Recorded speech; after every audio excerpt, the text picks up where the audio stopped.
Hello guys, मैं हूं रविंद्र सिंह और स्वागत करता हूं आपका लाइब्रेरी ऑफ लाइफ के ऑफिशियल यूट्यूब चैनल पर, जहां पर आपको मिलेंगी books related to life, business, sales, marketing, entertainment, biographies and all. तो अगर आप एक बुक रीडर हैं, आपको बुक पढ़ना अच्छा लगता है, फिर बुक्स की जो नॉलेज है उसको गेन करना चाहते हैं, तो हमारे चैनल को सब्सक्राइब कीजिए ताकि आपको नई नई वीडियोज़ की अपडेट मिलती रहे। तो आज की वीडियो के अंदर हमारा टॉपिक है ESBI मॉडल। तो काफ़ी लोग जानते नहीं होंगे ESBI मॉडल क्या होता है। तो ESBI मॉडल बेसिकली हमें ये समझाता है कि पूरी दुनिया के अंदर जितना भी धन है उसका वितरण किस प्रकार से होता है, किस किस प्रकार के लोग कितना कितना धन कमाते हैं। तो ये जो ESBI मॉडल है ये फर्स्टली इंट्रोड्यूस हुआ था rich dad poor dad book के अंदर, जो कि लिखी गई है रॉबर्ट टी कियोसाकी के द्वारा। तो रिच डैड पुअर डैड जो बुक है वो आज तक की फाइनेंशियल जगत की सबसे शानदार किताब रही है। मैं आपको कहूँगा कि आप जाके उस वीडियो को खरीदिए, पढ़िए, और ख़रीद नहीं सकते तो हमारे चैनल पर उसकी ऑडियो बुक है, उसको सुनिए। तो अब मैं बताता हूँ आपको ESBI मॉडल के बारे में। तो ESBI मॉडल आपको बताता है पैसे का वितरण, और आपको बता दो इसके अंदर 4 कैटेगरी दी गई है कि 4 कैटेगरी के लोग सारा दिन कमाते हैं। First E, second S, third B and fourth I। E, S, B and I। Come on guys, just repeat with me, E, S, B and I। आपको भी हम मेरे हाथों के पोस्टर पर नज़र रखनी है, E, S, B और I। तो इस सब के नाम क्या है? E मतलब एम्प्लॉय, S मतलब सेल्फ एम्प्लॉयड, B मतलब बिजनेस और I मतलब इन्वेस्टर। ये 4 प्रकार के लोग हैं जो पैसा कमाते हैं। अब आपको ये बता दूं कि इन चारों ही कैटेगरी के अंदर रहता हुआ इंसान अमीर भी हो सकता है और गरीब भी हो सकता है, पैसे वाला भी हो सकता है और बिना पैसे वाला भी हो सकता है। इन चारों ही कैटेगरी के अंदर अपने अपने रिस्क होते हैं और अपने अपने खुद के फ़ायदे होते हैं। तो चलिए एक एक कैटेगरी को समझते हैं। पहली जो है ई मतलब एम्प्लॉय। एम्प्लॉय वे लोग हैं जो कहीं ना कहीं किसी की दूसरी फर्म में जाके काम करते हैं। अगर आप कहीं जाके काम करते हैं, आप किसी भी इंस्टीट्यूट में हैं, किसी ऑर्गेनाइजेशन में, किसी कंपनी में हैं, आप काम करते हैं, तो आप एम्प्लॉय हैं। एम्प्लॉय की खास बात ये होती है कि इसको मंथ एंड के अंदर फिक्स सैलरी मिल जाती है। उसके साथ उसको जॉब सिक्योरिटी होती है कि उसको इतना पैसा तो मिल ही जाएगा, उसका पैसा कहीं नहीं जाएगा। इसलिए एम्प्लॉय कैटेगरी कुछ लोग बेस्ट मानते हैं। लेकिन यहाँ पर सैलरी आपको उतनी ही मिलती है जितनी आप कंपनी के अंदर वैल्यू ऐड करते हैं, और आप कितना टाइम कंपनी के अंदर लगाते हैं। अगर आपका टाइम कम होगा कंपनी के अंदर तो आपकी वैल्यू भी कंपनी के अंदर कम होगी, आपके इनकम भी कंपनी से कम आएगी।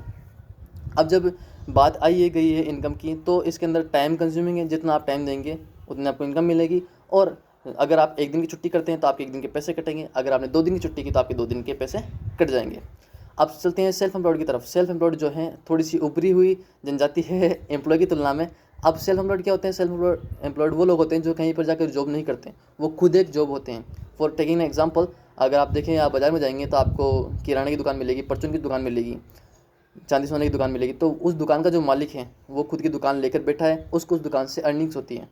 तो वह व्यक्ति जो किसी के पास नहीं जाता काम करने के लिए, वो सेल्फ एम्प्लॉयड होता है। उसकी खुद की जॉब वो खुद होता है, उसे कहीं पर जाने की ज़रूरत नहीं है। अब सेल्फ एम्प्लॉयड के अंदर थोड़ा सा रिस्क इन्वॉल्व हो गया है, क्योंकि आपके पास फिक्स पे स्केल नहीं है आपका कि आपको मंथ एंड के अंदर इतना पैसा मिलेगा। फिक्स पे स्केल नहीं होता है। आपकी जो पे स्केल है वो वेरी करती रहती है depending on what product you sell and how much you sell. तो आप कितना प्रोडक्ट बेच पाते हैं उसके ऊपर आपकी डिपेंड करती है। इसके लिए आपको थोड़ा बहुत शुरू में पैसा भी लगाना पड़ता है। अब रिस्क इन्वॉल्वमेंट आ गया, लेकिन इसके अंदर खास बात यह है कि आप खुद के मालिक खुद हैं। आपके डिसीजन आप खुद लेते हैं, जबकि एम्प्लॉय के अंदर आपके डिसीजन आपका मालिक ले रहा था। एम्प्लॉय के अंदर आपके डिसीजन आपका मालिक, सेल्फ एम्प्लॉय के अंदर आपके खुद के डिसीजन आप खुद लेते हैं। आप फ्री हैं, आप मेंटली फ्री हैं, not financially free, you are mentally free at the age of self employ. तो अब सेल्फ एम्प्लॉय की बात हो गई। सेल्फ एम्प्लॉय के बाद हम चलेंगे किसके बारे में? बिजनेस के बारे में। अब बिजनेस वो है, बिजनेस एक ऑर्गेनाइजेशन होती है। बिजनेस एक ऑर्गेनाइजेशन होती है, एक पूरा सिस्टम होता है। अगर आप इस सिस्टम रन करते हैं तो आप बिजनेसमैन हैं, अगर आप सिस्टम का पार्ट हैं तो आप एम्प्लॉय हो सकते हैं। अब जब सिस्टम रन करते हैं तो सिस्टम, जैसे अगर आप माने सेल्फ एम्प्लॉयड हैं, सेल्फ एम्प्लॉयड भी खुद का एक सिस्टम रन कर सकते हैं। आप दुकान के ऊपर 1-2 लोगों को रख सकते हैं, 4-5 लोगों को रख सकते हैं, 10-15 लोगों को रख सकते हैं। लेकिन सेल्फ एम्प्लॉय और बिजनेस में एक थोड़ा अंतर होता है। जो लोग मिसगाइड हो जाते हैं कि सेल्फ एम्प्लॉय जो है, अब मानिए 10-15 लोग हैं आपकी दुकान पर काम कर रहे हैं, तो अगर आप कुछ दिन छुट्टी लेते हैं, 1 दिन, 2 दिन, 5 दिन, चल जाएगा। आपका आपका व्यापार ठप नहीं होगा, आप गरीब नहीं होंगे, आपको पैसा मिलता रहेगा। लेकिन अगर आप इस ड्यूरेशन को बढ़ा दें, आप लंबे समय तक आपकी दुकान का ध्यान रखते हैं, तो कुछ समय बाद आपके जो लोग हैं उनके द्वारा आपकी जायदाद को हड़प लिया जाएगा और आप वहाँ से किक आउट हो जाएंगे, आपको निकाल दिया जाएगा वहाँ से, और आपका पूरा प्लान खत्म हो जाएगा। लेकिन जब आप बिज़नेस मॉडल की तरफ बढ़ते हैं तो बिज़नेस मॉडल एक ऐसा मॉडल होता है जिसमें अगर आप 15 दिन, 20 दिन, महीना भर भी अगर छुट्टी कर लेते हैं तो आपका बिजनेस मॉडल कहीं नहीं जाता, आपका पैसा आपको मिलता रहता है। ये अंतर होता है बिजनेस और इसके अंदर। इसीलिए इस अंतर को बताने के लिए रॉबर्ट टी कियोसाकी ने बताया कि मिनिमम जब 500 लोग आपके सिस्टम के अंदर काम करते हो तो आप उसको बिज़नेस कहिए, उससे कम लोगों के लिए आप उसको बिज़नेस मत कहिए, क्योंकि जब उससे ज़्यादा कम हो जाते हैं लोग तो फिर उसके अंदर आपके हड़पने की नीति लागू हो जाती है और फिर आपका जो धंधा है वो चौपट हो सकता है। तो बिज़नेस आप 500 लोगों से ज़्यादा करिए। बिज़नेस के अंदर रिस्क इन्वॉल्वमेंट थोड़ा बढ़ गया है। आप देखिए ई के अंदर थोड़ा रिस्क कम था, एस के अंदर रिस्क ज़्यादा था, बी के अंदर थोड़ा और ज़्यादा रिस्क आ गया, बिज़नेस के अंदर थोड़ा रिस्क ज़्यादा है, आपको थोड़े पैसे इन्वॉल्व करने पड़ेंगे। अब जो है बिज़नेस है, इसके अंदर आप गौर से देखेंगे कि आप एक ऑर्गेनाइजेशन रन करते हैं, आप लोगों को मैनेज करते हैं, आप लोगों को मैनेज करते हैं और लोग जो आपके लिए काम करते हैं वो आपको पैसा बना कर देते हैं। People who works for you will make you money.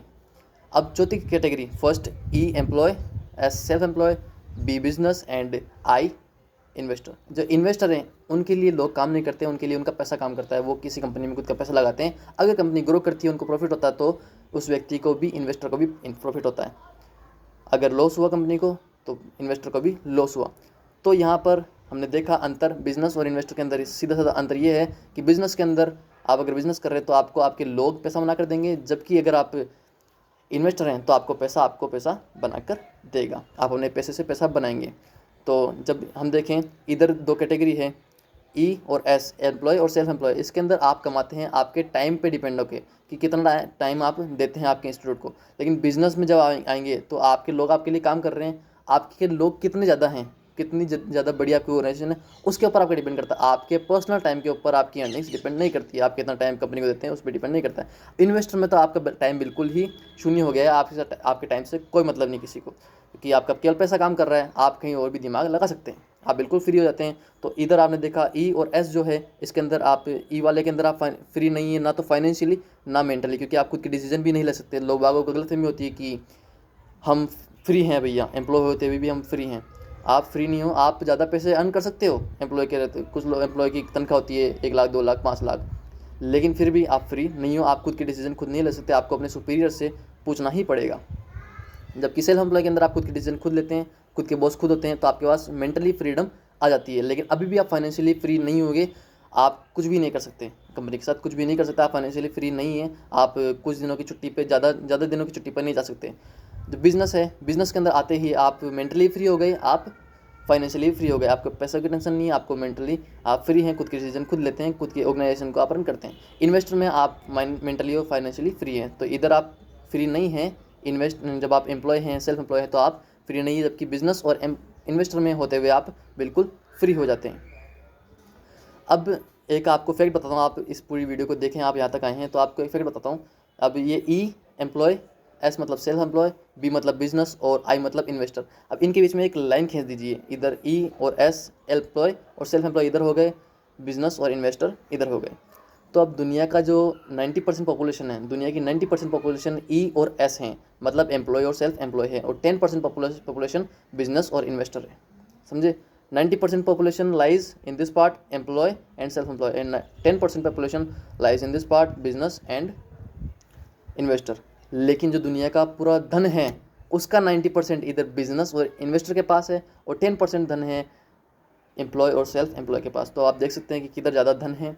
अब ये टोटली आपके ऊपर डिपेंड करता है कि आप कैसे मानसिकता के व्यक्ति हैं, आप बिजनेस बनना चाहते हैं, आप इन्वेस्टर बनना चाहते हैं, आप एम्प्लॉय बनना चाहते हैं, आप सेल्फ एम्प्लॉय बनना चाहते हैं। जैसे मैंने कहा कि सभी के खुद के फ़ायदे, खुद के नुकसान हैं। अब जैसे आप बढ़ें, एम्प्लॉय, सेल्फ एम्प्लॉय, बिजनेस और इन्वेस्टर, आपने देखा कि रिस्क बढ़ता जा रहा है, लेकिन कमाई के साधन भी उतने ही ज़्यादा बढ़ते जा रहे हैं।